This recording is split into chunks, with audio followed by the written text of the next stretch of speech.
HD सच्ची कहानियों पर आप सभी का स्वागत है। मैं आप लोगों को एक ऐसी कहानी सुनाने जा रही हूँ जिसे सुनकर आप लोग एक बार ज़रूर आगे शेयर करेंगे, क्योंकि न जाने अगला शिकार आप ना बन जाए। जो कुछ अपनी ज़िंदगी में मैंने सहा, मैं नहीं चाहती आप लोगों के ऊपर भी वह बीतता आए। मैंने तो अपना सब कुछ खो दिया है और आप लोगों से हाथ जोड़कर विनती की, मेरी इस कहानी को आप लोग ज़रूर सुने और आगे शेयर करें। मैं अपनी इकलौते बेटे की शादी कर दी थी। उसकी शादी का अगला दिन था जब मैं ये देखकर हैरान रह गई कि मेरी बहू किचन में खड़ी होकर काम कर रही थी। पहले मुझे लगा कोई और है, लेकिन मैंने इतने सारे लोगों को बुलाया हुआ था कि पता नहीं चला कि मेरी बहू कब से रसोई में काम कर रही थी। वह बहुत ही प्यारी तैयार हुई थी। उसने बहुत अच्छा नाश्ता बनाया। मैंने उससे पूछा कि मेरा बेटा जागा कि नहीं, तो उसने इस बात का कोई जवाब नहीं दिया। मैंने कहा कि उसके लिए नाश्ते में पराठा नहीं बनाना, वह फल खाता है। उसने इस बात का भी कोई जवाब नहीं दिया। और जब वह हम सब के साथ नाश्ता करने बैठने लगी तो मैंने कहा अपने पति को बुला लाओ, तो वह कहने लगी कौन सा पति, मेरा तो कोई पति नहीं है। ये बात सुनकर हम लोग हैरान रह गए, क्योंकि वह मजाक नहीं कर रही थी। हम लोग उसकी शक्ल देखते ही रह गए थे। मेरे बेटे के कमरे में बुलाने के लिए मैंने जिस लड़की को भेजा था वह चीख मारती हुई बाहर आई। उसने कहा कि आपका बेटा तो इस दुनिया में नहीं है। जैसे ही हमने दुल्हन की तरफ देखा वह मुस्कुराने लगी। उसने हमें ऐसी बात बताई कि हम हैरान रह गए। उसने कहा कि वह तो रात को ही। अब सुनिए मेरी पूरी कहानी। मेरा नाम रीना है। मेरा एक ही बेटा था जिसका नाम बादल था। वह बहुत ही ज़्यादा खूबसूरत था, पूरे खानदान के लिए एक मिसाल था। मेरा पति इस दुनिया से तभी चला गया था जब मेरा बेटा सिर्फ 5 साल का ही था। मैंने अकेले उसके परवरिश की, उसे पढ़ाया लिखाया, उसको इस काबिल बनाया कि आज वह सबके लिए एक मिसाल था। अब मैं उसकी शादी करना चाहती थी और मैं उसकी शादी के लिए बहुत ही खूबसूरत और प्यारी सी लड़की तलाश की थी जिसका नाम बरका था। ये लड़की मुझे बहुत ही ज़्यादा अच्छी लगी थी। मैं अपने बेटे को एक बहुत ही अच्छी सी हमसफ़र ढूंढ कर देना चाहती थी। उसे ये बताना चाहती थी अगर वे एक अच्छा इंसान है तो उसकी माँ ने भी उसके लिए एक खूबसूरत पत्नी तलाश की है, और मर्द के लिए खूबसूरत पत्नी किसी तोहफे से कम नहीं होती है। बाकी घर के काम काज ये सब तो होता ही रहता है। बरका भी बहुत अच्छी लड़की थी। शादी के दिन भी आ गया था और शादी भी हो गई थी, पर हमारे खानदान में एक रस्म थी। जैसे ही सुबह होते ही दूल्हा अपनी पत्नी के कमरे से बाहर निकल जाता था। ऐसा नहीं कि 10-12 बजे तक वह कमरे के अंदर ही पड़ा रहे। ये रस्म बड़ी पुरानी थी। मेरी शादी के वक्त भी ऐसा ही हुआ था, लेकिन अब आजकल के ज़माने में ये रस्म कौन करता है। मेरी बड़ी दादी सास आई हुई थी जो उस खानदान में सबसे बड़ी थी और अभी तक जिंदा थी, क्योंकि अब वही रह गई थी जो सबकी बड़ी थी। सब उनका बहुत सम्मान करते थे और वह ऐसे रस्मों को बहुत मानती थी। उन्होंने कहा कि क्यों रस्में नहीं होंगी, क्या बुराई है रस्मों में। भला अच्छा लगता है कि दूल्हा दोपहर के वक्त अपनी पत्नी के कमरे से निकले और घर मेहमानों से भरा हो। क्या सोचेंगे मेहमान कि इतनी देर तक अंदर क्यों बैठा था। अच्छा है कि सबके जागने से पहले ही कमरे से बाहर निकल जाए। सिर्फ इतना ही नहीं, उन्होंने मुझे एक और रस्म के बारे में बताया। मैंने कहा कि देखिए भाई, बादल अपनी पसंद की लड़की थोड़ी लेकर आ रहा है। ये लड़की तो बड़ी शरीफ है, ऐसा ना हो कि मेरा बेटा बादल गुस्सा हो जाए। उन्होंने कहा कि तुम जल्दी उनके कमरे में जाओ, उससे पहले कि वे दोनों आपस में बातें करने लगे। जाओ, जाकर जल्दी से बिस्तर की चादर बदल डालो, हल्के रंग की चादर बिछा दो। हल्के रंग से मेरा क्या मतलब, तुम समझ गई ना। मैंने कहा जी मैं समझ रही हूँ, लेकिन बादल ने पूरा कमरा बड़े प्यार से सजाया हुआ था और अपने सारे अरमान पूरे किए थे। उसके बिस्तर पर जो मैंने रजाई सेट बिछाया था वह रेड कलर का था। उसने खुद पसंद किया था। पूरा कमरा सजा हुआ था। जाकर थोड़े हल्के रंग की चादर बिछा दो। मेरी दाई सास ने कहा कि फिर मैं चलती हूँ। वह चादर अंदर ले जाने लगी। जैसे ही अपनी छड़ी उठाकर उठी तो मुझे यकीन था वाकई अंदर चली जाएंगी। इसलिए मैंने कहा कि ठीक है, मैं आपकी बात मान लेती हूँ, और मैंने जाकर हल्के रंग की चादर बिछा दी। पता नहीं उसके बाद वह कौन कौन सी रस्में करवाने वाली थी। उन्होंने कहा कि रस्में तो ये भी हैं कि पहली रात दूल्हे को दुल्हन के कमरे में ना जाने दिया जाए, नहीं तो हमेशा के लिए पत्नी का गुलाम बन जाता है। पर सब लोगों ने कहा कि नहीं, अब ऐसे तो नहीं होता, और कल वैसे भी रिसेप्शन पार्टी है, आप इस तरह की बातें ना करें। इस बात पर अचानक से वह चुप हो गई। खामोशी का चारों तरफ सन्नाटा था। बस कृपा थी कि वह ज़्यादा बोली नहीं, और उन्होंने ये नहीं कहा कि नहीं, मैंने ये रस्म भी करवानी है। अब दूल्हा दुल्हन उस कमरे में चले गए थे। बहुत ही अच्छी और प्यारी सी बच्ची थी। बाकी और दुल्हनों की तरह ना तो मुंह खोल खोल कर हंस रही थी और ना ही नज़रें उठाकर ऊपर देख रही थी। सब उसकी इस आदत का बहुत तारीफ कर रहे थे।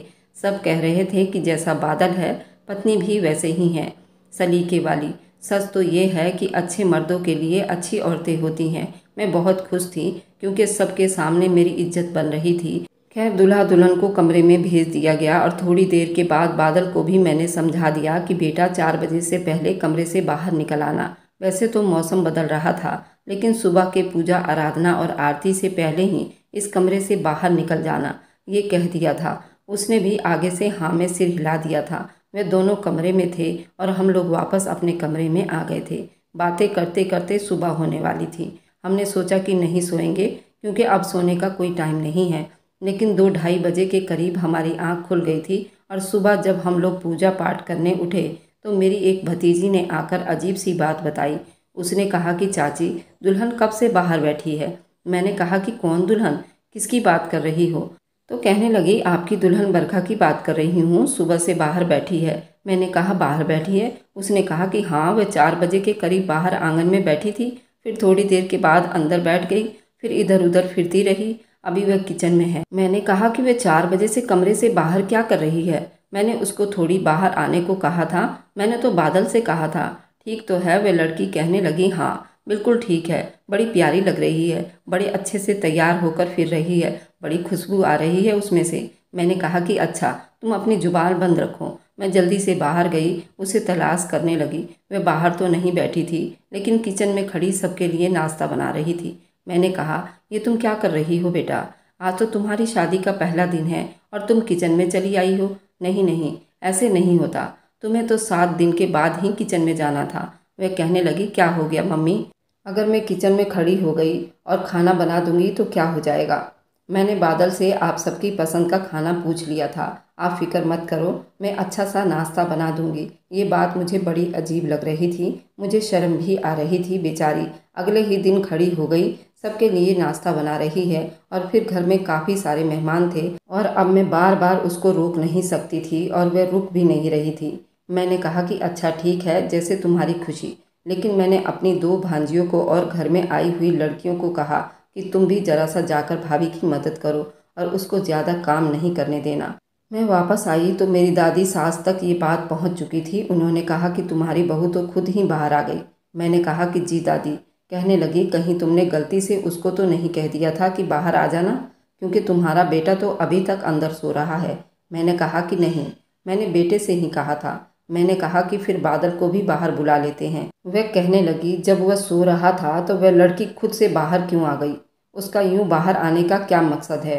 चलो दादी कोई बात नहीं, बादल को ही थोड़ा आराम करने देते हैं, उसको फिर शाम में रिसेप्शन पार्टी भी तो है। दादी सास ने कहा हाँ ये बात भी तो ठीक है। खैर हम सब ने बरखा की बहुत तारीफ़ें की। मुझे बहुत खुशी हो रही थी और मुझे नहीं पता था अभी मेरे ऊपर इतनी बड़ी आफत और विपदा आने वाली है। मुझे तो ऐसे लग रहा था जैसे मैं बहुत खुशनसीब हूँ, मेरा बेटा भी बहुत अच्छा है, मुझे बहू भी बहुत अच्छी मिल गई है। उसने नाश्ता बनाकर टेबल पर लगाना शुरू कर दिया और नाश्ता ऐसा बनाया कि हम सब हैरान हो गए। ऐसा लगता था सब कुछ बाहर से मंगवाया हो। जो चीज़ घर में नहीं थी छोटे कजन को भेजकर मंगवा लिया था और 2 घंटे में ही सारे लोगों के लिए नाश्ता तैयार करके टेबल पर रख दिया था। हम लोग तो हैरान ही रह गए थे। लेकिन जब मैं उनसे कहा कि बहू जाकर बादल को बुला लाओ, वह हैरान रह गई। उसने मेरी बात का कोई जवाब नहीं दिया और कहने लगी आप सब लोग बैठें। मैंने कहा बादल के लिए तो फ्रूट काटनी थी, वो पराठे नहीं खाता। उसने इस बात का भी कोई जवाब नहीं दिया, बस हल्का सा मुस्कुरा दिया और बादल की बात को ऐसे इग्नोर कर रही थी जैसे बादल था ही नहीं। मुझे उसकी ये बात बड़ी अजीब सी लगी।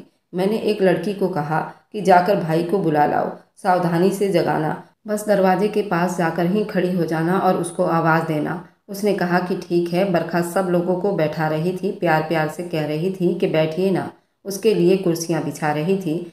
सब लोग हैरान हो रहे थे, क्या हो रहा है, ये लड़की तो बहुत ही ज़्यादा अच्छी है, आजकल ऐसी लड़कियां कहाँ मिलती हैं। शादी में आए हुए रिश्तेदार औरतें उससे पूछ रही थी कि तुम्हारी कोई बहन है, तो उसने कहा कि मेरी 2 बहनें थी लेकिन अब नहीं है। मैं समझ गई इस बात का क्या मतलब है।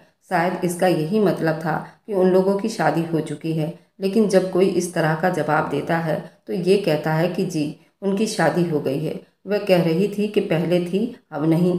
खैर शायद वह भी थोड़ी घबराई हुई थी और सोच सोच कर बोल रही थी। सब लोग नाश्ते के लिए बैठ गए। उसके साथ बादल की जगह भी खाली पड़ी थी। सब लोग बादल का इंतजार कर रहे थे।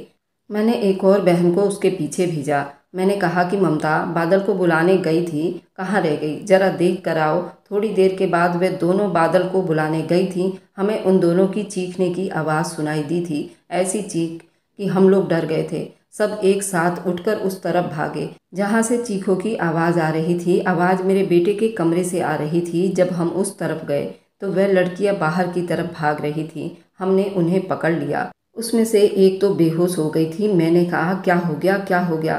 तो कहने लगी बादल भाई, बादल भाई। बस इतना कहा और अंदर की तरफ इशारा किया। कहीं उन दोनों को बादल ने डरा तो नहीं दिया था? वह मस्ती मजाक वाला इंसान तो बिल्कुल भी नहीं था। मेरा बेटा ऐसा नहीं था। लेकिन ये लड़कियां तो बहुत ज़्यादा डरी हुई लग रही थी। अगर बादल ने ऐसा किया था तो भी बहुत बुरा किया था। भला उनसे इस तरह का मजाक करने की क्या ज़रूरत थी? छोटी बच्चियों को डरा दिया उसने। ये भी भला कोई हरकत थी? मैं आगे बढ़ी, जरा पूछती हूँ क्या बात हुई है। पर सामने का मंजर देखकर मुझे ऐसा लग रहा था मैं भी बेहोश हो जाऊंगी। वह हल्के रंग की चादर हमने बिस्तर पर डाली थी, उसी की तरफ ही देखे जा रहा था। और बादल बिस्तर के ऊपर नहीं था, वह जमीन पर पड़ा हुआ था। और जिस तरफ से पड़ा हुआ था ये देखकर अंदाजा हो रहा था कोई ना कोई गड़बड़ जरूर है। मैं माँ थी, मेरी तो चीख निकलना शुरू हो गई थी। मैं जल्दी आगे बढ़ी। मैंने कहा मेरा बच्चा, मेरा बेटा क्या हुआ? मैंने उसे अपनी बाहों में भर लिया, उसका चेहरा अपनी तरफ किया तो अंदाज़ा हो गया कि मुझ पर आफत और मुसीबत आ चुकी थी। हम लोग उसे अस्पताल लेकर गए। अस्पताल वालों ने कहा आपने आने में बहुत देर कर दी। आपके बेटे को इस दुनिया से गए हुए कम से कम 8-9 घंटे हो चुके हैं। 8-9 घंटे पीछे का हिसाब लगाया जाए तो ये वही टाइम था जब मेरा बेटा कमरे में गया था और बरका के साथ था। अब सवाल ये था अगर वह ज़मीन पर पड़ा था तो फिर वह उसे ज़मीन पर इस तरह छोड़कर, उसे इस हालत में छोड़कर बाहर टहल रही थी, जिसको देखकर साफ पता चल रहा था कुछ बुरा हुआ है। तैयार होकर वह कैसे उठकर बाहर आई, सबके लिए नाश्ता बनाने लगी। और जब उससे पूछ रहे थे तुम्हारा पति कहाँ है तो वह ठीक से जवाब नहीं दे रही थी। अब सब लोगों ने उससे सवाल करना था। डॉक्टर ने ये बताया कि वह तो 8 घंटे से इस दुनिया से जा चुका है। तो बरखा ने अपनी चूड़ियाँ तोड़ना शुरू कर दी और ज़ोर ज़ोर से चिल्लाना चीखना शुरू कर दिया। बेहोश हो गई।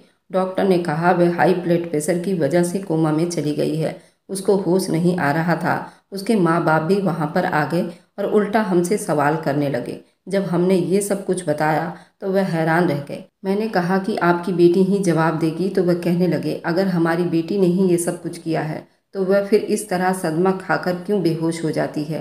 वह हमेशा के लिए कोमा में चली जाएगी, उसको कभी होश ना आएगा, वह कभी वापस ना आएगी। और आप हैं कि इस तरह की बातें कर रही हैं। वह लोग तो हमसे ही झगड़ने लगे और जबकि हमारा इतना बड़ा नुकसान हो गया था। लोगों के इतना कहने पर हमने पोस्टमार्टम भी करवा ली और पोस्टमार्टम रिपोर्ट में सिर्फ इतना आया कि मेरे बेटे को शायद धक्का लगा था। उसे किसी चीज़ से बहुत जोर का धक्का लगा था जिसकी वजह से वह इस दुनिया से चला गया था। अब वह धक्का उसे किसने दिया, कैसे हुआ, वह खुद ज़मीन पर कैसे गिर गया या फिर किसी चीज़ से उसका पाँव फिसल गया, क्या हुआ क्या नहीं, ये सब कुछ हम सबके लिए सवाल बनकर रह गया था। इधर बरखा जो सवाल का जवाब दे सकती थी वह बेहोश हो गई थी। वह अस्पताल में पड़ी थी और उसकी हालत भी खराब थी। मुझे मेरे रिश्तेदारों ने कहा कि लगता है आपके बेटे का पाँव फिसला है या उसके साथ कुछ हुआ है, क्योंकि अगर ऐसा होता तो उसकी पत्नी की हालत इतनी बुरी नहीं हुई होती। सब लोगों ने कहा कि अब ये तो होश में आएगी तो उसके बाद ही पता चलेगा, उससे पहले कुछ भी कहना मुमकिन नहीं है। पोस्टमार्टम रिपोर्ट भी हो चुकी थी। मेरे बेटे को अग्नि के हवाले कर दिया गया था। मेरे लिए तो ये शादी करवाना नर्क बन गया था। मेरा इकलौता बेटा था जो इस दुनिया से जा चुका था। मैं उसकी शादी करवाना चाहती थी। मैं खुद उसके लिए लड़की पसंद की थी, उसको खुश देखना चाहती थी। मैंने उसके लिए ये खूबसूरत सी प्यारी और मासूम सी लड़की पसंद की थी। और जो कुछ भी हुआ था उसके बारे में बिल्कुल भी अंदाज़ा नहीं था। एक बुरी आफत थी। मुझ पर तो मुसीबतों का पहाड़ टूट गया था। अब मुझे किसी आफत का आने का कोई डर नहीं था। मेरी हालत भी बहुत बुरी थी। बार बार फ़ोन करके पूछ रही थी बरखा को होश आया कि नहीं, क्योंकि मुझे उससे पूछना था उसने क्या किया था। लेकिन उसको भी होश नहीं आ रहा था। यहाँ तक कि पूरे 10 दिन बीत गए। डॉक्टर ने कहा अगर 2 दिन और बीत गए तो समझिए वह हमेशा के लिए कोमा में चली जाएगी और वापस नहीं आएगी, क्योंकि 12 दिन का टाइम ही होता है। अगर 12 दिन तक कोई नर्स ब्रेकडाउन को झेल जाता है तो वापस आ जाता है या फिर हमेशा के लिए कोमा में चला जाता है। ये एक आम अंदाजा था। सब लोग अलग अलग तरह की बातें कर रहे थे। मैं उस अस्पताल में चली गई जहाँ पर बरखा थी। वह कोमा में पड़ी थी, लेकिन उसके माँ बाप उसके आसपास नहीं थे। मैं उसके पास बैठ गई और मैंने कहा कि तुम्हें तो मैंने बड़ी खुशी खुशी अपनी बहू बनाकर लाई थी। अब तुम ही बताओ कि तुमने मेरे बेटे के साथ क्या किया। कहीं तुमने उसको कोई दुख तो नहीं दिया। कहीं ये सब कुछ तुमने ही तो नहीं किया। फिर तुमने नहीं किया तो तुम्हारे साथ भी तो बहुत बुरा हुआ है। फिर तुम भी तो मेरे जैसी हो। मैं तुम्हारा दुख, तुम्हारा दर्द समझ सकती हूँ और हम मिलकर उसकी याद में आंसू बहाएंगे। क्यों, अब हम उसके अलावा कुछ कर भी नहीं सकते। लेकिन भगवान के लिए होश में आ जाओ, ताकि पता चले कि तुम मेरे दुख के साथ हो या फिर तुम मेरी सबसे बड़ी दुश्मन हो। मेरे बेटे ने तुम्हारा क्या बिगाड़ा था? वह तो किसी का कुछ नहीं बिगाड़ सकता था। कुछ लोग मुझे ये भी कह रहे थे कि आजकल लड़कों का कोई पता नहीं चलता। हो सकता है आपके बेटे ने पहले से ही बरखा के साथ कुछ बुरा किया हो और उसने शादी के बाद बदला ले लिया हो। हो सकता है उसने किसी गली मोहल्ले में कहीं आते जाते छेड़ दिया हो या उसके साथ कोई ऐसी हरकत कर दी हो जिसकी वजह से वह इतना गंभीर कदम उठाने पर मजबूर हो गई थी और शादी करके उसने ये सब कुछ कर दिया था। लेकिन ऐसा नहीं हो सकता था, क्योंकि शादी से पहले मैंने उसे बरखा की तस्वीर दिखाई थी और उसने भी तस्वीर देखी थी। ऐसा होता तो वह पहले ही बता देती। और ये लोग शादी पर कितना खुश थे। बरखा भी बहुत खुश थी और मेरा बेटा भी। फिर ऐसा कैसे हो गया कि बात इस हद तक पहुंच गई? कौन जवाब दे सकता था? अभी मैं उसी से बातें कर रही थी और रो रही थी जब डॉक्टर साहब अंदर आईं। उनको पता था कि मैं उसकी सास हूँ। मैंने कहा डॉक्टर साहब कोई उम्मीद है? तो उसने कहा कि उम्मीद है, लेकिन इतनी जितनी पहले थी। आप फिक्र ना करें, मुझे यकीन है ये लड़की ठीक हो जाएगी। मैंने कहा कि आप खुद ही कह रही हैं कि उम्मीद नहीं है, तो फिर ये कैसे ठीक हो जाएगी? उसने कहा क्योंकि ऐसा पहले भी कई बार हो चुका है। ये सुनकर मैं हैरान हुई। मैंने कहा क्या मतलब? आप क्या कहना चाहती हैं कि इस लड़की के साथ पहले भी कुछ हुआ है? उसने कहा कि हाँ बिल्कुल, मैं ही इसकी डॉक्टर हूँ। इतने सालों में ही बरखा का इलाज कर रही हूँ। लेकिन फिर मेरे दिमाग में ये मंजर आ गई जब उसके माँ बाप ने कहा था हमारी बेटी के साथ जो कुछ हुआ बहुत बुरा हुआ। वह किस तरह चीख रही थी, चिल्ला रही थी। उनको तो अपने दामाद की भी कोई फिक्र नहीं थी। उनका दामाद इस दुनिया से चला गया था। मैंने कहा क्या आप मुझे बरखा के बारे में बारीकी से बता सकते हैं? तो उन्होंने कहा कि देखिए, ये लड़की छोटी छोटी बातों पर गुस्सा हो जाती है। उसको हाई डिप्रेशन का मिर्गी आता है। ये बात बात पर बेहोश हो जाती है। बहुत जल्दी बहुत गुस्सा आता है। इतना गुस्सा आ जाता है कि उसके दिमाग की नसें फूल जाती हैं, जिसकी वजह से ये बार बार कोमा में चली जाती है। इस बार ज़्यादा दिन के लिए चली गई, लेकिन जो उम्मीद की वापस आ जाएगी। वह अपने घर वालों की इकलौती बेटी है। वे लोग बहुत प्यार करते हैं उसे। बहुत ज़्यादा बिगड़ी हुई है। मुझे तो लगता था कि उसकी शादी नहीं होगी, क्योंकि जिसने अपने माँ बाप को इतना नचाया हो अपने पति के साथ भी यही सब कुछ करेगी। लेकिन बेचारी की किस्मत देखिए कि शादी तो हो गई, लेकिन पति इस दुनिया में नहीं रहा। इस लड़की को अपने जज्बात पर बिल्कुल भी कंट्रोल नहीं है। ये बहुत ज़्यादा जज्बाती है। ये बात सुनकर मैं हैरान रह गई, क्योंकि शक्ल से ऐसी नहीं लगती थी और उसके माँ बाप ने भी मुझे नहीं बताया था उसको हाई ब्लड प्रेशर की समस्या है। बल्कि कहा था हमारी बेटी बहुत मासूम है, सीधी सादी है, भोली है और एक आम जज्बाती लड़की से ज़्यादा जज्बाती लड़की थी। लेकिन किसी को गुस्सा आना, किसी का जज्बाती होना इस बात की गवाही तो नहीं देता कि उसने इतना बड़ा कदम उठा लिया होगा। और शादी की पहली रात मेरे बेटे ने ऐसी कौन सी बात कर दी होगी जिसकी वजह से उसे इतना गुस्सा आ गया। मैं वापस अपने घर आ गई और इस बारे में सोचने लगी। आसपास भी सबूत तलाश कर रही थी और मैंने घर आकर शादी की वीडियो कई बार देख डाली, कहीं मुझे कोई क्लू और मिल जाए। आखिर शादी के रात उन दोनों के बीच कौन सी ऐसी बात हुई थी जिससे बरखा ने उसे मौत के घाट उतार दिया था? तभी मेरी नज़र एक लड़की पर गई जो कि हमारे ही मोहल्ले की थी और बहुत ही प्यारी थी। मेरे घर का वह कई काम यूं ही कर दिया करती थी और बादल से भी उसकी बहुत बनती थी। वह वीडियो में हर जगह उदास खड़ी थी और जहाँ भी खड़ी थी वह बादल के आसपास ही मंडरा रही थी। मैं सीधा उस लड़की के घर पहुंच गई। मुझे वह लड़की नज़र नहीं आई, लेकिन उसकी माँ मुझे नज़र आई और मुझे देखकर वह रोने लगी।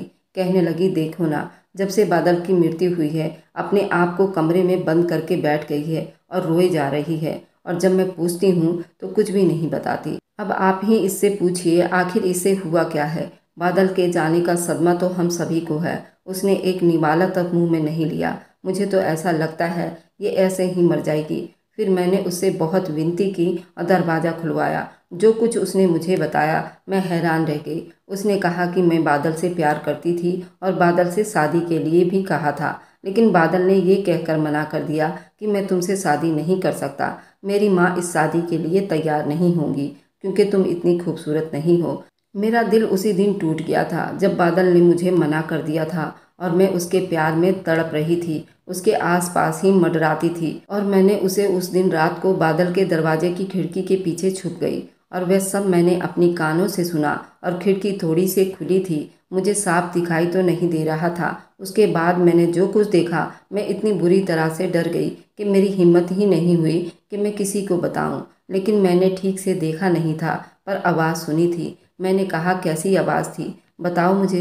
वह कहने लगी, पहले वे लोग अच्छे से बात कर रहे थे, एक दूसरे की तारीफ़ें कर रहे थे, भगवान का धन्यवाद कर रहे थे। हम लोग साथ हैं और अब हमारी अपनी ज़िंदगी शुरू होने वाली है, और मैं उनकी बातें सुन रही थी। फिर थोड़ी देर के बाद बरखा ने कहा कि सारा कमरा इतने अच्छे से सजाया है तो ऐसी चादर क्यों बिछाई यहाँ पर जो इस बेड से मैच नहीं कर रहा। बादल ने कहा कि मुझे नहीं पता ये चादर क्यों बिछाई गई है। मैं तो खुद हैरान हूँ, पहले तो कोई और चादर थी।